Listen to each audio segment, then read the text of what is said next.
वह देखो फिर बोलता है और नाक में विष बोलता है। तो महाराज अब ये कभी नहीं बोलेगा।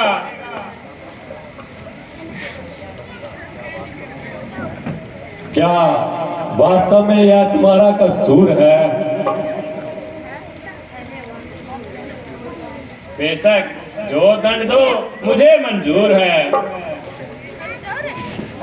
मुझे संदेह है तुमने इस धनुष का किला चढ़ाया है। तो आपने मेरे बल को कब आजमाया है?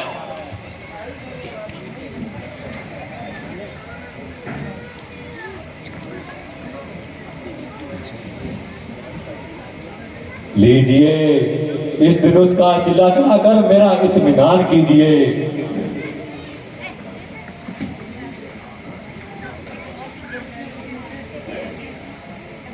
लीजिए महाराज, चढ़ गया चिल्ला। बस बस उतार लीजिए, मेरा इत्मीनान हो गया। मगर मेरा इत्मीनान तो नहीं हुआ। आपका इत्मीनान कैसा? मेरा इत्मीनान ऐसा कि मेरा तीर जब कमान पर चढ़ जाता है तो बिना किसी की जान लिए वापस नहीं आता है। तो यह किसकी जान लेगा? आपकी और किसकी? मेरी। नहीं महाराज, मैं मर जाऊंगा, मुझे क्षमा कीजिए। एक तीर तो आपको सहना पड़ेगा, मगर घबराओ नहीं, दूसरा कभी नहीं छोड़ूंगा। महाराज दूसरे की तो नौबत नहीं आएगी। क्या एक ही तीर में जान निकल जाएगी? जान निकलने की आपने अच्छी सुनाई, आधी जान तो मेरी यूं ही निकल गई।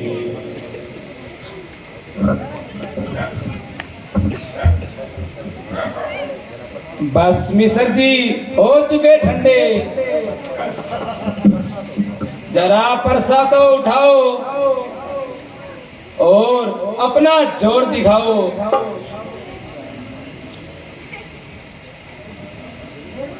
लक्ष्मण जी मुझे किस तरह माफी दिलाओ और मेरी जान बचाओ। तुम तो इतना उछलते थे, मूर्खता की वजह से मेरे जुबान से ऐसे शब्द निकलते थे। मैं क्या कर सकता हूँ, मैं तो तुम्हारी नजरों से कोसों दूर हूँ। रामचंद्र जी से आपकी बात है और अब मामला इन्हीं के हाथ है। देखते क्या हो भ्राता जी, चला दो तीर। मैं आपका भिखारी हूँ, मुझे जीवन दान दीजिए। तुझको तो अपने बात की शर्म नहीं है, मगर शरण में आए हुए शत्रु पर वार करना क्षत्रिय का धर्म नहीं है। परंतु एक शर्त पर छोड़ता हूँ कि आगे से कभी शस्त्र न उठाओगे और किसी एक क्षत्रिय के मुकाबले पर कभी नहीं आओगे। बस बस महाराज, आपकी आज्ञा स्वीकार करता हूँ और इस बात का इकरार करता हूँ कि कभी शस्त्र नहीं चलाऊंगा। इसी वक्त हिमालय पर्वत पर जाऊंगा और वहां तपस्या करूंगा। अच्छा जाइए, कृपा निधान। मिसर जी जरा भोजन करके जाना।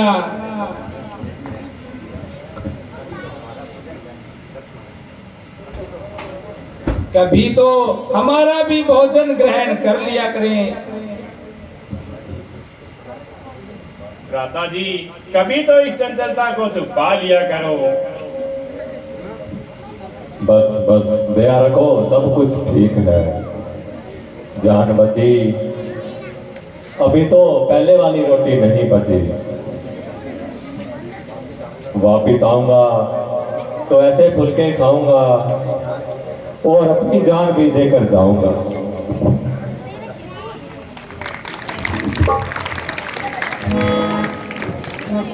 बोल सियापति रामचंद्र की